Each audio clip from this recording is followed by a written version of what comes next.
Dengan naroskeun geus muring kiai kunaon cenah jangan batur tara ngabahas Lailatul Qadar pandina kitab geus aya jelas kitab ta'rifat mah abdi ge ajengan leutik boga komo jangan gede mah kunaon tara nu ngajelaskeun Lailatul Qadar definisi Lailatul Qadar lailatun yukhtasu fiha salik bitajalihos wa huwa waktu tidak usuli salik ila edil jam'i kunaon tara dibahas lain teu bisa ngalogatan ngan bingung ngalalebahna lailatun yukhtasu lailatun hiji peuting pan yukhtasu nu ditangtukeun piha dina itu lailah sasaliku anu suluk peuting nu ditasis pikeun salikin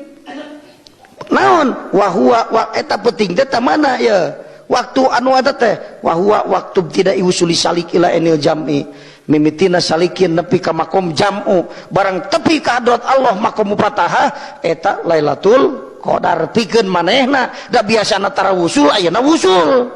berarti Lailatul Qadar jatah saha Lailatul Qadar jatah salikin ya mamuridin ge lain yang Lailatul Qadar lamun teu kabagian jatah urang Lailatul Qadar tong aneh da urang lain salikin nu mata kontrol heula diri salikin lain tong ngarep-ngarep dengan Lailatul Qadar dan lailatun yukhtasu fiha salik lebah mana cenah ajengan nu hesena eta waktu teh usuli salik ila enil jam'i ari ainul jam'i teh naon daripada aing nerangkeun nu teu nyaho mending grepe sakali bener tapi na ulah nerangkeun bisi ngaco naon ari ngaran jam'u teu paham kana jam'u da eueuh guru tiba heula nerangkeun jam'u mata teu bisa nerangkeun Lailatul Qadar akhirna mah rupa-rupa eta neangan Lailatul Qadar rumusna beda-beda wah cenah Lailatul Qadar mah ieu mah